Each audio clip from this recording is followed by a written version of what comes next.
This is sort of a newer series I'm considering doing, comparing the various editions of the cars. There are so many variants of each of the cars in this game that it just makes things confusing when you're picking a car for the summit or for grand races. Is the regular version just automatically worse, or is the special editions always the best? Hopefully with this series we can answer those questions one model at a time, and this one is featuring the RX8. Let's go!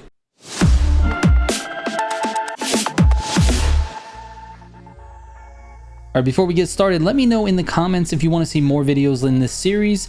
It takes quite a bit of work to test and tune multiple cars and put this video together, so let me know if it's worth it and you want to see more. Secondly, it's unfortunate, but the Thunderwave edition of the RX8 is one that I do not have access to. It's a Crew 2 exclusive that I will be getting at some point when it becomes available, and once I do, I will test it and update this comparison. Alright, let's get into the first comparison, my test races. All three of these cars are in the Street 2 category, so I tested each one on my favorite Street 2 course, Militia Spirit and Groundworks. Militia Spirit tests low speed and medium speed cornering and guttering ability, whereas Groundworks exclusively tests the top speed sustainability and high speed cornering. Before we dig into the data, here are my full Militia Spirit runs.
From this, we can see that the Pearl Edition and the base model are basically neck and neck. However, to add some context to this, I really struggled with the base model. It is very wild and is somewhat uncontrollable at times. The Pearl Edition, on the other hand, was an absolute breeze to drive. The Gold Edition struggles with acceleration from the middle gears like 2nd, 3rd, and 4th, but was also much more stable than the base model.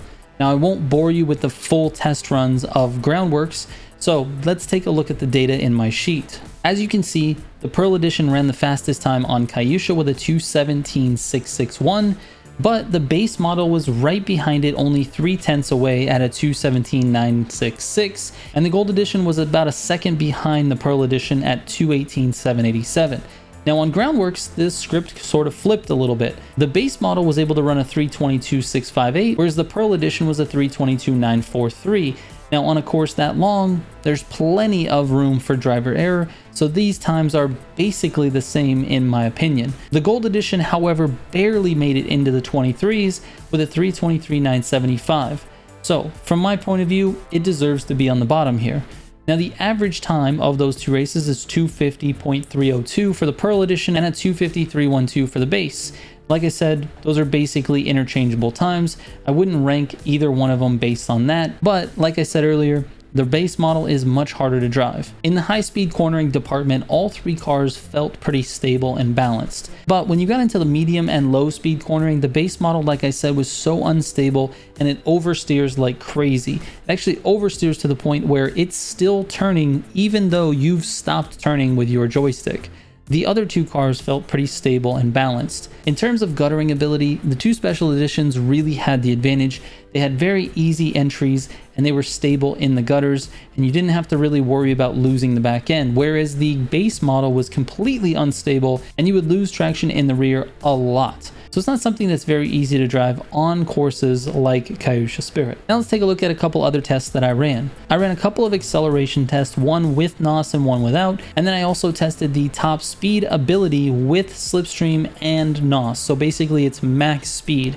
Now that speed is not something that this car is going to be able to sustain. All three cars were able to sustain somewhere in the 237, 238 range, 240 if you're going downhill and in a slipstream, but their max speed was what I was testing here. The Pearl Edition actually had a max speed of 243, whereas the base model was 241, and the Gold Edition also had 241. As far as the acceleration tests go, with no NOS, the base model blew the other ones out of the water. Now you may be thinking it's 0.3 of a second, but look at how short this test was. It was from a dead stop to this speed trap here on the airport, and to beat someone by 0.3 of a second, that is absolutely incredible. You'll also notice the speed that I got for that speed trap was a lot more with that base model. Now when I flipped it over to acceleration with NOS, the Gold Edition actually did better, and I think that's because it hooks up a little bit better in the rear, even with NOS. The base model did the worst, but that's because it has more power.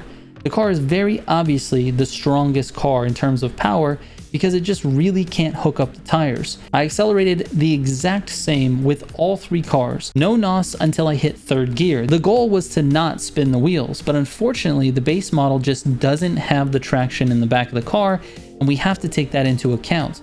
You'd have to be very, very cautious with your NOS. You really shouldn't overuse NOS with that car. Alright, so let's answer the question I asked at the beginning of the video. Are the special editions always better?